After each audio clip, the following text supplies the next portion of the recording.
Gautam Neurocare, brain stroke, migraine, fits, brain and spine surgeries की best neuro surgeon. హిందువులు ఎంతగానో ఎదురు చూస్తున్నటువంటి అయోధ్య రామ మందిర నిర్మాణ పనులు తుది ఘట్టానికి చేరుకుంది. దాదాపు 500 సంవత్సరాల పాటు నిరీక్షించినటువంటి హిందువులకు ఇదొక శుభవార్తని చెప్పాలి.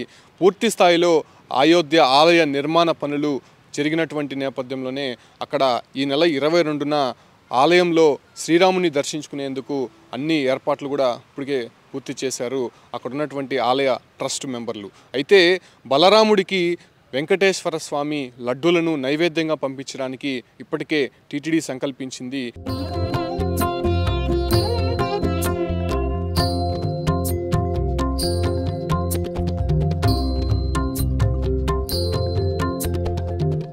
దానికి సంబంధించి కూడా స్వామివారి లడ్డూలకు సంబంధించి 25 గ్రాముల చొప్పున దాదాపు 1,00,000 లడ్డూలను అయోధ్యకు పంపించేందుకు సిద్ధం చేశారు. తిరుమలలోని సేవా సదన్లో ఒక 350 మంది సేవకులతో ఆ లడ్డూలను ప్యాక్ చేయించి ఈ ఒక వాహనాల్లో ఇవాళ పంపించేందుకు టీటీడీ సిద్ధం చేసింది. అయితే ఎప్పటి నుంచో ఎదురు చూస్తున్నటువంటి అయోధ్య ఆలయ నిర్మాణానికి సంబంధించి కోర్టులు కావచ్చు, ఇలాంటి అనేక మంది అక్కడ ఉన్నటువంటి హిందూయేతరులు అడ్డుకుంటూ వస్తున్నటువంటి సందర్భం మనం చూసాం.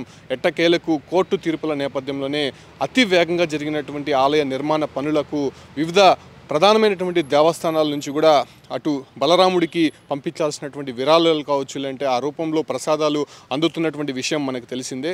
అయితే తిరుమల నుంచి శ్రీవారి ప్రసాదంగా ఇక్కడ నుంచి దాదాపు 1,00,000 లడ్డూలను అయోధ్యకి పంపించేందుకు సిద్ధం చేశారు. అది 22న రాముడి ప్రతిష్టాపన సందర్భంగా ఆ లడ్డూలని అక్కడ పంపిణీ చేసేందుకు కూడా ఆలయ అధికారులు ప్రత్యేకమైనటువంటి టీంని అయోధ్యకి పంపించేందుకు సిద్ధం చేశారు. దానికి సంబంధించి టీటీడీ భారీ ఏర్పాట్లయితే చేస్తోంది. ఇవాళ 2 ట్రక్కుల్లో ఆ ఒక లడ్డూలంతా కూడా అయోధ్యకి వెళ్ళనున్నాయి.